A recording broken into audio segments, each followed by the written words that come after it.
하나님 말씀 보겠습니다. 오늘 주시는 하나님 말씀은 고린도후서 1장 3절 말씀부터 11절까지 말씀을 보겠습니다. 고린도후서 1장 3절 말씀부터 11절까지 여러분 찾으셨으면 성경을 보시고요. 성경에 없는 분들은 주보에 성경이 나와 있으니까 3절부터 11절까지 한 절씩 저가 여러분이 교독해서 읽겠습니다. 제가 한 절 읽고 여러분이 한 절 읽고 고린도후서 1장 3절부터 11절.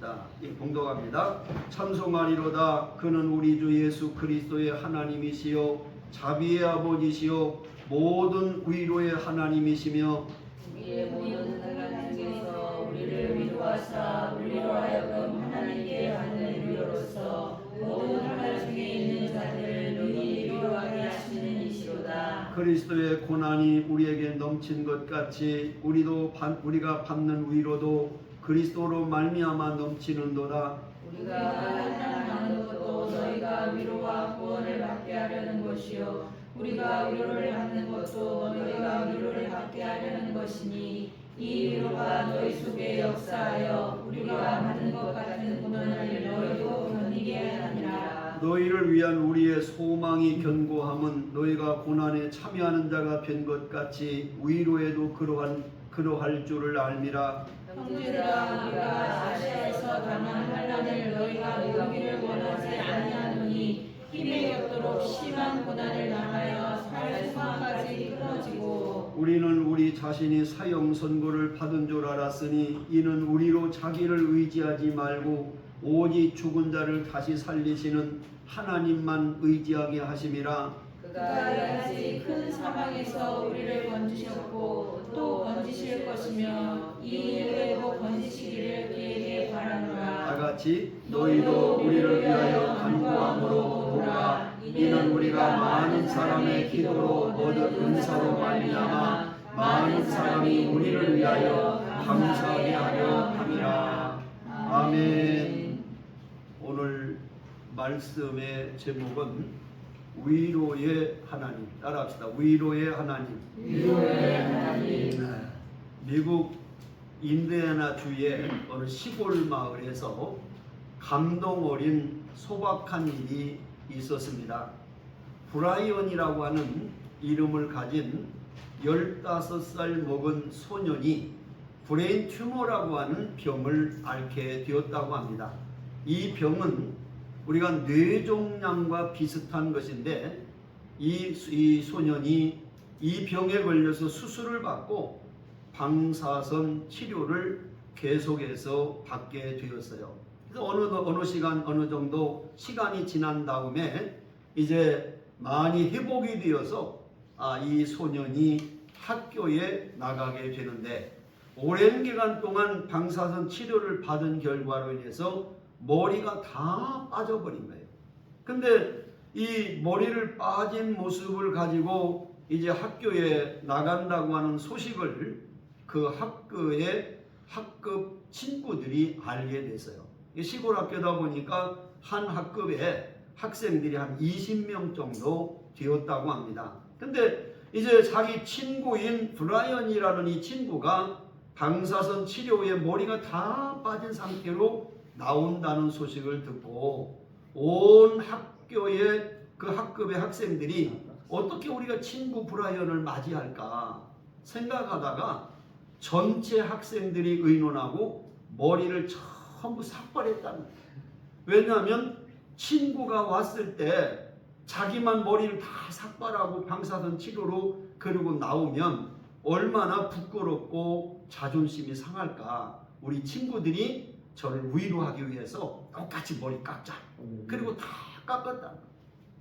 이제 이 친구인 브라이언이 학교에 딱 이제 나왔는데 함께 보니까 담임선생님이 와서 딱 보니까 전체 학생 20명이 다 머리를 깎고 있는 거예요.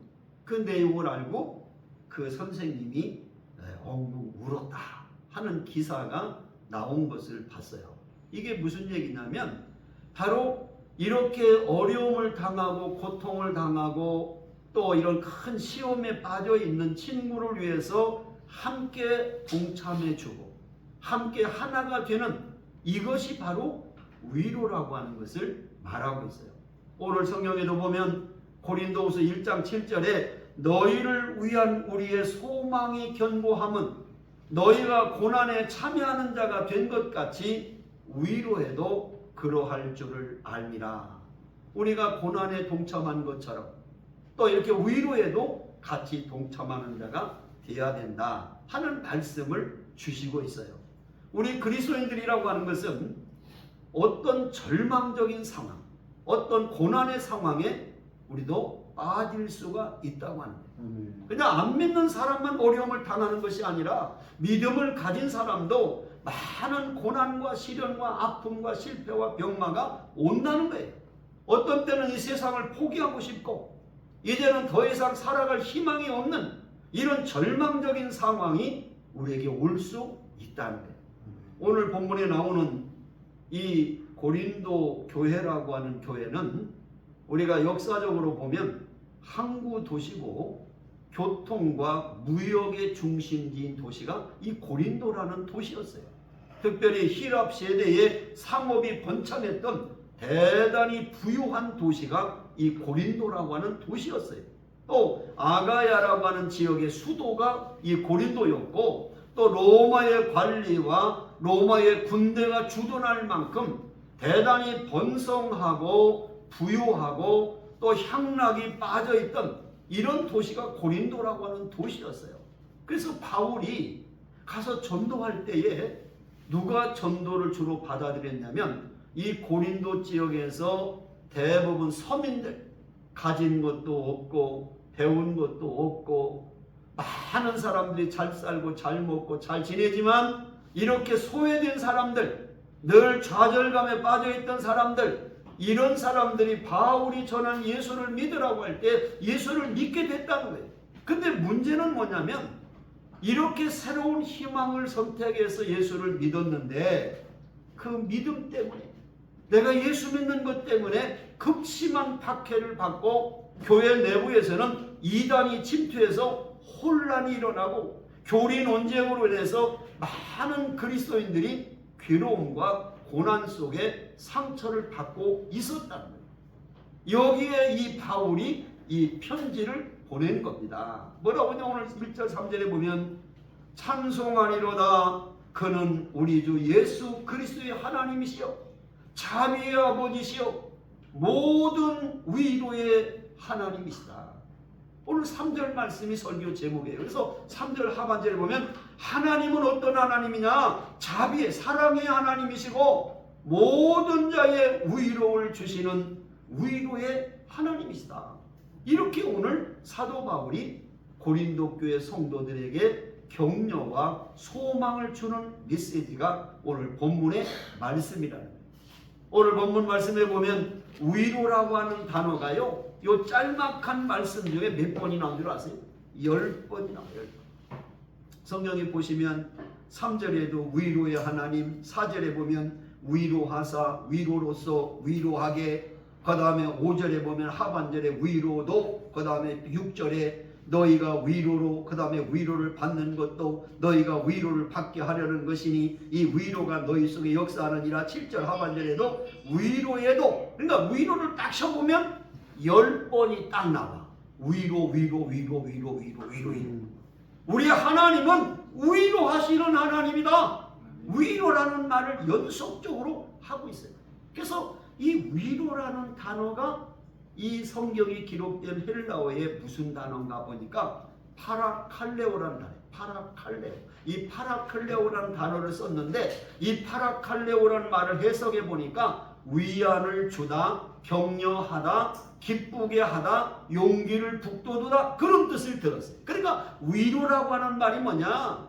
어려움을 당하고 상처를 당하고 실패를 당한 고난 중에 있는 사람들에게 위안을 주고 격려해 주고 기쁘게 해주고 용기를 북돋아 주는 것, 그게 위로라고 하는 뜻이더라.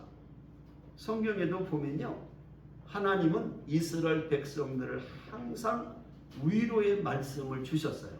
이사야 선지자는 고난을 당하고 있는 이스라엘 민족에게 이렇게 말씀합니다. 이사야 66장 13절에 보니까 이사야 66장 13절에 보니까 어미가 자식을 위로함 같이 내가 너희를 위로할 것인즉 너희가 예루살렘에서 위로를 받을 것이니, 그 한 절에서 이스라엘 민족에게 어머니가 자식을 위로하는 것 같이 하나님은 너희를 위로할 것인즉 너희가 예루살렘에서 위로를 받을 것이라고 격려와 위로의 메시지를 이사야가 전지고 있습니다. 이사야 40장 1절도 보면 너의 하나님이 가라사대 너희는 위로하라 내 백성을 위로하라고 말씀하셨고, 이사야서 51장 3절에 보면 나 여호와가 시온을 위로하되 그 모든 황폐한 것을 위로하여 그 광야로 에덴 같고 그 사막으로 여호와의 동산 같게 하였나니. 계속 하나님은 위로의 하나님, 우리 하나님은 위로의 하나님이다. 황폐하고 사막을 다시 회복시켜 주시는 위로의 하나님임을 알아라. 계속 이사야 선지자가 이스라엘 민족에게 그런 희망의 메시지를 주셨어요. 오늘 본문도 보면 바울도 고린도후서 1장 4절에 이렇게 말하잖아요. 우리의 모든 환난 중에서 우리를 위로하사 우리로 하여금 하나님께 받는 위로로서 모든 환난 중에 있는 자들을 능히 위로하게 하시는 이시로다. 우리 하나님은 환난을 당하고 고난을 당하고 실패를 당하고 병마에 빠져 있는 사람들에게 위로를 주시는 분이시다. 이 메시지를 오늘 사도 바울이 고난 중에 있는, 절망 중에 빠져 있는 고린도 교회 성도들에게 지금 전하고 있다는 거예요. 이처럼 우리 하나님은 어떤 하나님? 위로의 하나님이시다. 고통스러운 삶의 현장에서 유일한 희망이 있다면 바로 위로해 주시는 하나님이 나와 함께 계시다고 한다면, 우리가 이 세상을 살아갈 때 고난도 실패도 병마도 상처도 받지만 우리 하나님이 나를 위로해 주신다면 능히 이길 수 있는 줄로 믿습니다. 자, 그러면 오늘 본문을 통해서 주시는 메시지가 뭘까? 몇 가지를 이제 생각해 보려고 합니다. 자, 첫 번째 여기서 배울 수 있는 것은 바로 뭐냐면 위로의 하나님을 발견해야 된다는 거예요. 우리 하나님, 사랑의 하나님, 공의의 하나님, 뭐 이런 하나님을 알지만 우리 하나님은 우리에게 위로를 주시는 분이시다. 이걸 배우라는 거예요. 우리 3절 말씀 다 같이 읽습니다. 시작. 찬송하리로다. 그는 우리 주 예수 그리스도의 하나님이시요 자비의 아버지시요 그 다음에 모든 위로의 하나님이시며. 우리 하나님 어떤 하나님? 모든 일에서 위로해 주시는 하나님. 여러분, 인생을 살면서요 환난을 당할 수 있어요. 고난을 당할 수 있어요. 상처를 받을 수 있어요. 절망에 빠질 수 있어요. 그러나 중요한 것은 우리 하나님 나를 위로하고 계신다. 그러면 우리는 그 절망적인 상황에서 일어날 수 있는 힘이 생긴다는 거예요. 그럼 하나님이 어떻게 위로해 주시는가? 제가 크게 성경에 보니까 세 가지로 요약할 수가 있어요. 자, 우리 위로의 하나님은 어떻게 우리를 위로해 주시는가? 첫 번째는 눈물을 씻어주시는 하나님이다. 따라합시다. 눈물을 씻어주시는 하나님이시다. 여러분, 요한계시록에 보면 여러 번 성도들의 눈물을 씻어주시는 하나님을 말씀하고 있어요. 제가 몇 가지만 예를 들어볼게요. 요한계시록 21장 3절 4절에 보면 이렇게 기록되어 있습니다. 하나님은 친히 저희와 함께 계셔서 모든 눈물을 그 눈에서 씻기시매. 요한계시록 7장 17절에 보면 이는 보좌 가운데 계신 어린 양이 저희의 목자가 되사 생명수 샘으로 인도하시고 하나님께서 저희의 눈에서 모든 눈물을 씻어주실 것입니다. 내가 이 땅에 살면서 주님 섬기는 것 때문에 아니면 내가 믿음 생활하면서 얼마나 많은 고통과 눈물과 아픔을 겪을 때 우리의 눈에서 그 눈물을 씻어주시는 분이 위로의 하나님이시라고 말씀하고 있어요. 내가 성경에 한두 개 예를 들어 볼게요. 성경에 보면은 누가복음 7장에 예수님이 제자들과 많은 사람들과 함께 나인이라는 성으로 이게 들어가시다 보니까 한 장례식 행렬을 보게 됐어요. 그 장례식은 어떤 장례식이냐? 이미 젊어서 남편이 죽고 아들 하나를 바라보고 살았던 과부가 있었는데, 이 과부가 정말 옛날에 직장력이 있어요. 굳은 일 해가면서 어린 아들 하나를 희망을 삼고 모든 일을 해서 그 아들 하나를 키워가지고 장성한 청년이 됐는데, 갑자기 성경에 기록은 되지 않았지만 병으로 죽었는지 사고로 죽었는지 청년된 아들이 죽어버린 거예요. 여러분, 이 나인성 과부가 당한 상처를 생각해 보세요. 남편 일찍 죽었지요. 그 다음에 그 아들 하나를 바라보고 평생을 고생하며 살았는데, 이 아들이 자라서 청년이 됐을 때 갑자기 세상이 떠나버리니까, 죽으니까 이 어머니 과부가 살아갈 희망이 없어. 아무리 울고 울어도 죽은 자식이 살아나지 않고, 동네 사람들이 이제는 다 장례를 해야 된다고 해서 관에다가 그 청년 아들을 넣고 지금 상여를 메고 공동묘지를 향해 가는 모습을 예수님이 나인성에 들어오시다가 보신 거예요. 그리고 그 상여를 따라 나가면서 그냥 지쳐 울고 있는 그 과부를 보시고, 성경은 예수님이 그 나인성 과부를 불쌍히 여기셨다 그러면서 상여를 멈추시고 관의 뚜껑을 열게 하시고 청년아 일어나라 하시고 죽은 청년 아들을 살리소서 과부에게 주시며 그 눈물을 씻겨주시는 이야기가 기록되어 있어요. 바로 예수님, 우리 하나님은 우리에게 이런 절망적인 상처와 아픔을 가진 사람들의 눈물을 씻어주시는 위로의 하나님이십니다. 요한복음 11장에 보면 베단이라는 동네에 부모를 일찍 잃어버리고 세 남매가 살았던 가정 이야기가 나와. 그게 나사로와 마르다, 마리아 이 세 남매가 살고 있었어요. 그런데 갑자기 이 나사로, 부모도 돌아가시고 없는데 가정의 기둥과 같은 오빠인 이 나사로가 갑자기 세상을 떠나서 병으로. 그러니까 장례를 치렀지요. 동네 사람들이요. 무덤에 들어갔어요. 예수님이 오시니까 마르다 마리아가 막 울면서 예수님 왜 이제 오세요? 예수님 일찍 오셨다라면 내 오라비가 죽지 않았을 텐데 왜 이제 오세요? 그러니까 예수님이 내 오라비가 묻혀있는 무덤으로 가자. 그래서 이미 장례식을 치르고 사흘째가 된 냄새가 나는 무덤에 가서서 내 오라비 묻혀있는 무덤 문을 열어라, 돌문을 열어라. 그리고 나사로야 나오라고 죽은 나사로를 살려서 마르다 마리아의 눈물을 씻겨주시는 주님. 할렐루야. 우리 하나님은 여러분들이 눈물을 씻고 눈물을 쏟아내고 내가 이제 살 희망이 없다, 이런 절망과 환난 속에 있는 여러분을 향해서 우리의 눈물을 씻겨주시며 다시 우리에게 위로와 소망을 주시는 분인 줄로 믿습니다. 또한 하나님은 어떤 분이 어떻게 우리를 위로하시냐? 상처를 싸매주시는 하나님이시다. 따라합시다. 하나님은 상처를 싸매주시는 하나님이다. 여러분, 1996년에 세상을 떠났던 세계적인 크리스찬 작가 가운데 헨리 나우엔이라는 분이 계셔요. 유명한 분이에요. 책도 많이 쓰시고 그분의 이 책을 읽으면 다 감동이 넘치는 그런 책이에요. 그 헨리 나우엔이 쓴 책 가운데 대표적인 책이 뭐냐면 상처받은 치유자라는 책이에요. 상처받은 치유자.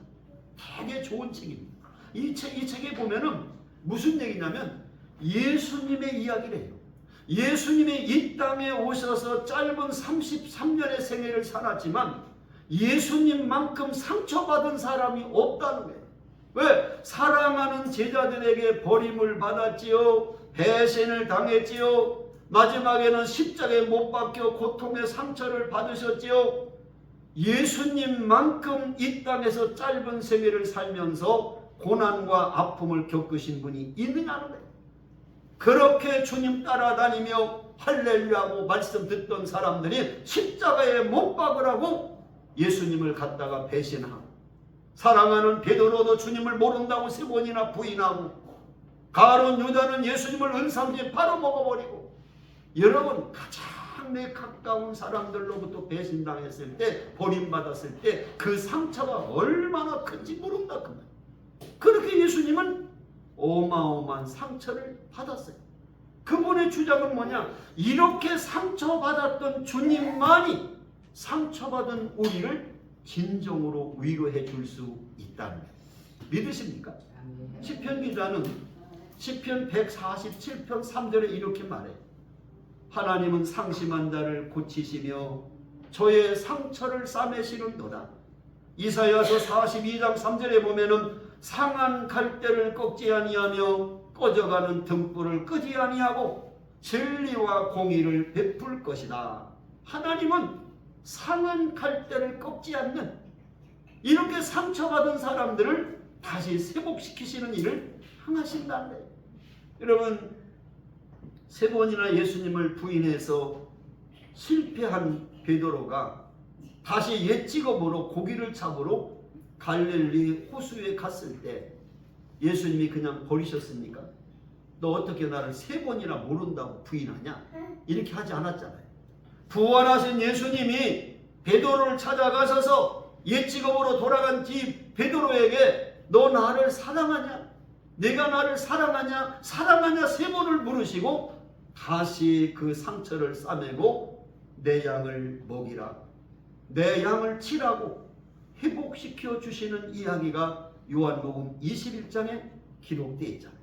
가늠하다 잡힌 허물 많은 여인에게 나도 용서한다, 나도 너를 용서하노니 가서 다시는 이와 같은 삶을 살지 말라고 위로하고 그 상처를 싸매 주시잖아요. 삶에 방황하던 여인, 4번씩이나 결혼해서 이혼하고 5번째 남편하고도 어디서 만나서 그냥 살고 있는 수가성 우물가의 여인의 상처를 싸매 주시며 그에게 구원의 기쁨을 회복시켜 주시는, 이런 상처를 싸매 주시는 분, 그분이 하나님이시고 그분이 바로 위로의 하나님이시다. 또한 위로의 하나님은 어떤 분이냐? 낙심된 자에게 새 힘을 주시는 하나님이라고. 눈물도 씻어주시고 상처도 싸매주시고 이제는 낙심하고 절망한 자에게 새 힘을 공급해 주시는 분, 그분이 위로하시는 하나님이라는 거예요. 여러분, 성경에 보면요, 어떤 고백들이 나오냐면 이사야서 40장 30절 31절에 보면 이사야가 이렇게 고백해요. 소년이라도 피곤하며 곤비하며 장정이라도 넘어지며 자빠지되 오직 여호와를 앙망하는 자는 새 힘을 얻으리니 독수리의 날개치며 올라감 같을 것이요 다른 박질하여도 곤비치 아니하겠고 걸어가도 피곤치 아니하리로다. 무슨 얘기입니까? 우리가 이 땅에 살면 피곤해요, 곤비해요, 넘어지고 자빠져요, 희망이 없어요, 살아갈 용기도 없어요. 그런데 하나님은 그와 같은 우리에게 여호와를 바라봐라, 위로의 하나님을 바라봐라, 내가 너에게 새 힘을 줄 것이니 독수리가 창공을 치고 올라감 같은 그런 새 힘 살려줄 것이다. 다른 박질에도 곤비치 아니하고 걸어가도 피곤치 않는 그런 능력을 내가 너에게 줄 것이다. 낙심되고 절망된 자에게 새 힘을 공급해 주시는 위로의 하나님을 믿으시기를 주의 이름으로 축원합니다. 우리가 잘 아는 열왕기상 19장의 엘리야가 아합 왕의 부인 이세벨이 너를 죽이겠다고 하는 위협을 받고 그가 광야로 도망가서 로뎀나무에서 죽기를 원하는데, 하나님 나 이제 자살하고 싶습니다. 더 이상 힘이 없습니다. 살 용기가 없습니다. 나 이제 내 생명 데려가세요. 그때 하나님이 천사를 보내서 물을 먹이고 떡을 먹이고 다시 또 재우시고 안마도 해주시고, 그리고 40주야를 걸어서 호렙산 동굴 속으로 다 가게. 다시 말하면 지쳐있는 엘리야, 하늘에서 불도 내리고 하늘에서 물도 내리는 이런 일기까지도 조종할 줄 아는 능력의 엘리야도 지치고 낙심돼서 절망해서 하나님 나 죽고 싶습니다. 그랬을 때 하나님은 엘리야를 다시 회복시키시잖아요. 나는 그걸 보면서 엘리야의 증상이 오늘날로 말하면 심리학적으로 우울증에 빠지지 않았나 그 생각이 나 살고 싶지 않아요. 살 희망이 없어요. 하나님, 나는 오늘 죽고 싶어요. 인생 끝나고 싶어요. 그런 엘리야에게 하나님 다시 용기를 주고 다시 희망을 주고 다시 너가 여기 동굴 속에 있을 일이 아니다. 내가 가야 될 곳은 와방 앞에 가서 하나님 말씀을 전하는 것이라고 그에게 다시 한번 용기와 힘을 주시는 분, 그게 위로의 하나님이라.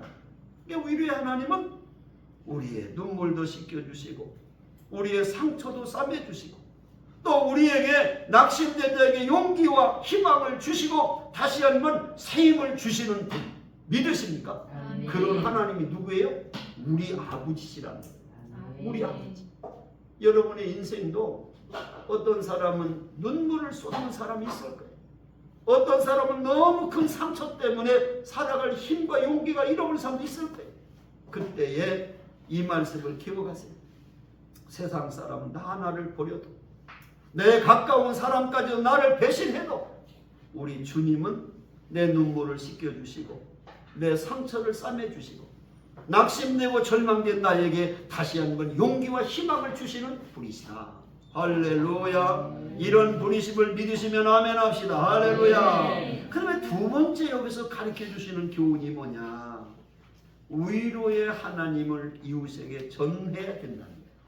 나만 위로받고 나만 눈물 씻기고 나만 소망 갖는 게 아니라 오늘날 내 주변에 상처받고 어려움 중에 죽고 싶은 사람들에게 위로하시는 이 하나님을 전해주라는 거예요. 그 4절 말씀이야. 다 같이 우리의 모든 환난 중에서 우리를 위로하사 우리로 하여금 하나님께 받는 위로로서 모든 환난 중에 있는 자들을 능히 위로하게 하시는 이시로다. 내 주변에 나만 위로받는 것이 아니라 이렇게 세상의 삶 속에서 고난당하고 환난당하고 상처받고 배신당하고 그 눈에서 눈물을 흘려서 씻을 수 없는 그런 절망적인 사람들에게 당신이 그 상처와 아픔과 고난에서 회복할 방법은 위로의 하나님을 만나십시오. 위로의 하나님을 마음에 모셔드리십시오. 예수를 믿으면 예수님이 당신의 그 상처를 싸매줍니다. 낙심내에 회복을 주십니다. 그렇게 전하라는 거예요. 할렐루야. 그게 4절 말씀이 나오는 얘기예요. 여러분 십자가에 매달린 예수님, 그 고통스럽고 정말 고통스러운 엄청난 고난, 몸부림치는 고난, 이 예수님이 내 좌절과 내 눈물과 내 고통과 아픔을 가장 잘 이해하지 않겠습니까? 고통을 당해본 사람만이 고통당하는 사람 아픔을 알 수 있는 거예요. 제가 이 말씀을 준비하면서 책을 보통 몇 권씩 제가 읽거든요. 책을 보니까 이런 말이 있어요. 이런 글이 나와 있어요. 강아지를 파는 큰 가게에 톰이라고 하는 소년이 강아지를 사러 왔더라는 거예요. 그래서 주인이 색깔도 예쁘고 또 아니면 털도 아주 고운 좋은 강아지를 여러 마리 내놓고 이 강아지 가운데서 한 마리를 골라라. 그러니까 이 톰이라는 어린 소년이 그거 안 보고 자꾸 여러 가지를 찾다가 다리가 부러져서 상처를 입은 한 강아지를 보더니 저 강아지를 사겠다고 하더라는 거예요. 그래서 이 주인이 이 강아지는 너와 친구가 될 수 없어. 저 강아지는 사고로 인해서 다리를 절기 때문에 너와 같이 뛰어다니며 놀아줄 수 없단다. 그러니까 내가 골라준 이 강아지 가운데 선택하라. 근데 이 톰이라는 소년은 기꺼이 자기가 다리를 절뚝거리는 그 상처받은 강아지를 돈을 주고 사가더라는 거예요. 그래서 이 강아지 가게의 주인이 사장님이 참 희한하다. 왜 좋은 강아지, 건강한 강아지를 놔두고 다리를 저는 저 강아지를 저 소년이 사갈까 하고 돈을 받고 강아지를 줬는데 그가 그 가게를 나가서 걸어가는 모습을 보다가 깨달았다는 거예요. 왜냐하면 그 강아지를 사러 온 그 소년이 소아마비로 다리를 절고 있더라는 거예요. 절고 가다가 쩔뚝거려. 그러니까 소아마비로 상처를 받고 늘 친구들로부터 조롱을 받던 이 톰이라는 소년이 강아지를 사러 와서도 아무도 관심을 가져주지 않고 아무도 또 사가지도 않는 다리를 쩔뚝거리는 상처가 있는 강아지를 사가면서 내가 너의 친구가 되지 않으면 누가 너를 사랑해 주겠는가 하는 생각을 그 걸어가는 모습을 보고 이 사장님이 깨달았다는 거예요. 여러분, 우리가 다른 사람을 위로한다는 것이 뭡니까? 그 사람의 상처와 아픔 속에 내가 같이 동참해 볼 수 있는 거예요. 내가 그런 상처를 받지 않았으면 그 사람을 진정으로 이해하거나 위로해 줄 수 없다는 거예요. 그래서 유명한 시인인 괴테가 그런 말을 남겼잖아요. 나는 눈물에 젖은 빵을 먹어보지 않은 사람과는 인생을 논하지 않는다. 왜? 그렇게 세상의 고난을 안 겪어본 사람은 세상의 고난에 대한 이야기를 해본들 전혀 통하지가 않아요. 같이 마음이 통할 수가 없어요. 제가 또 책에 보니까 이런 글이 있더라고요. 미국에 아주 유명한 여류 문학가가 있었어요. 근데 이분은 남편이 아주 큰 사업을 하는 재벌이었기 때문에 아주 얼마나 부유하게 잘 살아나 몰라. 그래서 이 여류 문학가가 자기가 사는 일이 뭐냐면 매일 글 쓰는 일, 그리고 외동 아들 하나를 키우는 일, 이것이 인생의 전부였어요. 그러니까 오로지 외동 아들 하나 잘 사랑하고 키우는 일, 그리고 자기 작가니까 글 쓰는 일, 이루고 살고 참 행복하게 살았는데 어느 날 외동 아들이 친구들과 여행을 갔다가 교통사고로 친구와 함께 죽어버린 거예요. 그러니까 이 엄마가 살아갈 희망이 다 무너져 버린 거예요. 내가 평생 물질적으로 남편이 큰 재벌이기 때문에 돈도 많고 내가 이 아들 하나를 바라보고 살았는데 이 아들이 갑자기 여행을 갔다 친구와 함께 세상을 떠났다는 이 사실을 알고는 난 살 이유가 없다. 이래가지고요, 아무리 치료를 해도 이 전혀 변화가 되질 않는 거예요.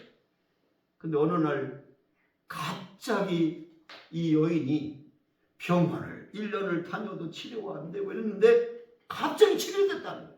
그래서 어떻게 치료됐는가? 많은 사람들이 궁금해서 그분을 찾아와서 당신 어떻게 갑자기 이렇게 활력이 넘치는 사람으로 바뀌었냐? 그 방법이 비결이 뭐냐?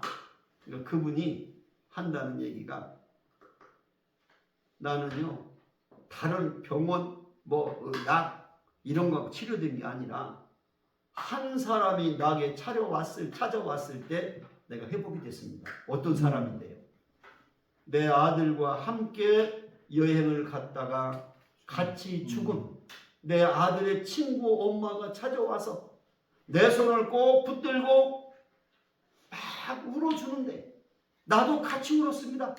그렇게 한참 울고 나니까 그냥 내 마음이 깨끗하게 나았습니다. 여러분, 상처받은 사람, 나와 동일한 고통을 겪어본 사람, 그 사람이 말하지 않고도 그냥 와서 붙들고 물어만 줘도 내 아프고 해결되지 않던 문제가 순식간에 해결된다는 거예요. 고통받는 사람에게 설교하려고 하지 말고 그냥 같이 있어주고 같이 울어주면 나와 똑같은 고통받고 슬픔을 당하고 환난을 당한 아픔을 저 사람도 똑같이 갖고 있겠지 않은 그 심정 때문에 내가 위로가 되고 마음이 열리게 된다는 사실을 믿으시기를 주의 이름으로 축원합니다.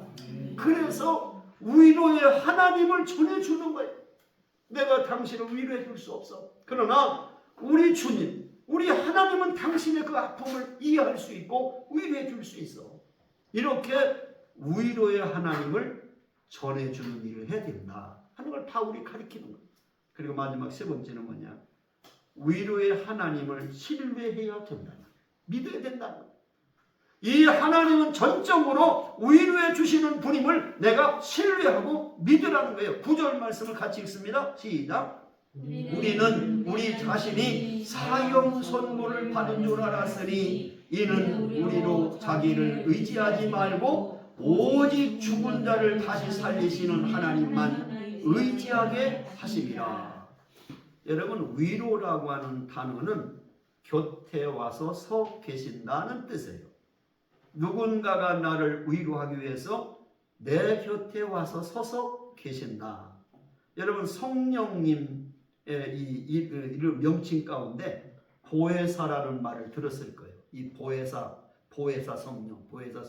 그 보혜사라는 말이 뭐냐? 많은 사람들이 잘 그 이해를 못하더라고. 왜 보혜사가 뭡니까?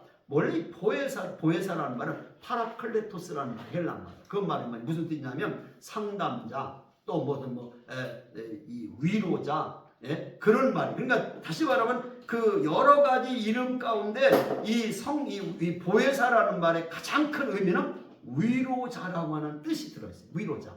예, 그러니까 상처받고 고난당하고 실패하고 환난 중에 있는 사람들에게 위로해 주시는 분, 그게 누구냐? 하나님이시다. 하나님.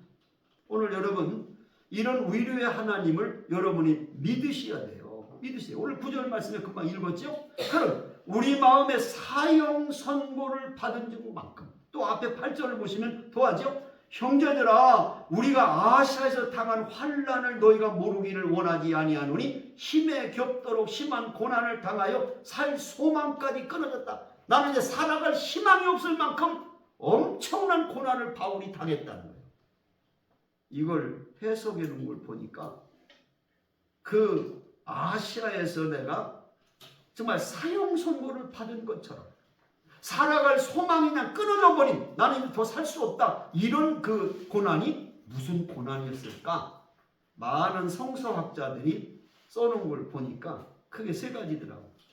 그 바울이 아시아에서 이렇게 살아갈 소망이 끊어질 만큼 고난을 당한 것이 뭐냐? 사도행전 19장에 보면 바울이 소아시아 에베소에 갔을 때 거기서 우상을 만들어 장사하는 데메드리오라는 사람을 만나게 돼요. 근데 바울이 전도를 하니까 이 우상을 만들어 팔던 데메드리오라는 사람이 장사가 안 되는 거예요. 왜? 저건 다 우상이라고 하니까 뭐 사가는 사람이 있어야지. 이래가지고 데메드리오라는 사람이요, 우상장사 이 데메드리오가 이 바울을 죽이려고요 얼마나 별짓을 다 해. 몇 번을 죽을 그 고비를 넘겨 이 바울이. 그 얘기를 한 게 아니냐. 또 어떤 학자들은 고린도전서 15장 32절에 보면 바울이 에베소에서 맹수와 더불어 싸웠다고 하는데 이것이 바로 뭐냐면 전도하다가 붙잡혀서 1세기에 많은 그리스도인들이 그랬던 것처럼 로마의 원형 경기장에서 맹수와 더불어 싸웠던 그 고난, 그걸 바울이 당했을 것이다. 그래서 그 맹수와서 그 전투하는 사자와 싸우는 그런 고난을 당했던 것을 말하는 것이다. 심지어 고린도후서 11장 23절에 보면 나는 전도여행을 하면서 수없는 죽음의 위험을 당했다고 하면서 강의 위험을 당하고 강도의 위험을 당하고 내가 바다의 위험을 당하고 죽을 뻔한 일을 수도 없이 당했다고 하는 그 고난의 이야기를 말한 것이다. 또 어떤 학자는 고린도후서 12장에 나오는 육체의 가시, 나는 평생 내게서 떠나지 않는 이 안질병 또 간질병, 이런 병이 있었다. 그래서 하나님, 내 이 난치병을 좀 고쳐주세요. 그래도 하나님이 내게 그 있는 것이 더 촉하다. 내가 약할 때 곧 강함이라고 하는 그 약하고 고난당하고 환난을 당함으로 더 하나님을 의지하고 더 하나님을 부르짖고 더 하나님만을 내가 소망한 것처럼 그런 많은 아시아에서 당한 죽음의 위험, 고난의 위험, 맹수와의 싸움, 또 내 몸에 있는 그런 난치병, 이런 것으로 인해서 내가 살 소망이 없을 만큼 나는 그런 환난을 당했다. 그러나 나는 위로의 하나님, 나와 함께 하시는 하나님만을 바라보고 그분을 신뢰했을 때 나는 오히려 그 나의 약함이 곧 영적인 강함이라는 것을 깨닫게 됐다 하는 말씀을 주시고 있는 내용이다. 이렇게 학자들이 해석을 하고 있습니다. 어쨌든 이 바울은 수없는 고난을 당한 거예요. 그러니까 우리가 이 세상을 살아갈 때 고난을 당하고 환난을 당하고 상처를 받고 죽음의 그런 현장까지 왔을지라도 하나님은 나를 건져주신다. 나를 위로해 주신다. 그분을 신뢰하고 붙들으라고, 하나님만을 붙들으라고. 동서사방 사면초가 나오죠. 동서남북이 다 막혀 있을지라도 위는 뚫려 있잖아. 하나님께는 하나님을 바라볼 수 있잖아. 동서남북 바라봐도 방법이 없어. 살아갈 희망이 없어. 그러나 하나님은 위로는 뚫려 있으니까 하나님 도와주세요. 동서남북은 막혀 있습니다. 그러나 하나님은 나를 도와주실 수 있습니다. 그럴 때 하나님이 건지신다. 그 위로의 하나님만을 신뢰하라. 그 위로의 하나님만을 바라봐라. 그 위로의 하나님만을 온전히 따라라. 할렐루야. 그 말씀을 바울이 지금 고린도 교회 성도들이 고난을 당하고 죽게 된 그 상황을, 너희들은 환난을 당하고 고난을 당하고 죽을 위험을 당하지만 나도 그런 일을 당했다. 그러나 나는 하나님만을 의뢰했더니 하나님이 그렇게 건지셨다. 너희들도 건져주실 것이다. 하나님만을 위로의 하나님만을 바라보고 붙들어라. 이 말씀을 주시고 있는 거예요. 오늘 이 세상 살아가는 길에 언제 우리가 평안한 일만 있겠어요? 없는 고난이 더 많지요.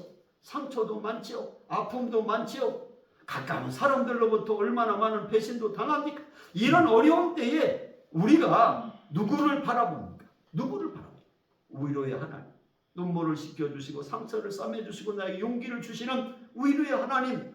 그분을 전해주고 그분만을 바라보고 믿는 이런 신앙. 이것이 바로 우리가 이 땅에서 승리의 삶을 살아가는 비결이 아닌가 믿습니다. 우리가 잘 아는 시 있죠? 주여 나를 평화의 도구로 써주소서. 미움이 있는 곳에 사랑을, 상처가 있는 곳에 용서를, 분열이 있는 곳에 일치를, 오류가 있는 곳에 진리를, 절망이 있는 곳에 희망을 심게 하소서. 오늘 이 기도가 저와 여러분의 기도가 되기를 주의 이름으로 축복합니다. 기도하시고, 하나님, 오늘 우리는 위로의 하나님이 필요한 시대입니다. 이 위로의 하나님을 바라보고 믿고 따라가야 되는 것을 이 시간 말씀을 통해 깨닫게 해주시니 감사를 드립니다. 하루에 하나님은 위로의 하나님이시며 눈물을 씻겨주시고 상처를 싸매주시고 낙심되고 절망된 우리에게 용기를 북돋아 주시는 분임을 이 시간 우리가 깨달았사오니 이것을 세상 사람에게 전해주고 우리가 고난 중의 현장에 있을 때에 이 위로의 하나님만을 바라보고 믿게 하여 주셔서 이 험한 세상 승리하며 살아갈 수 있도록 도와주시옵소서. 예수님의 이름으로 기도합니다. 아멘.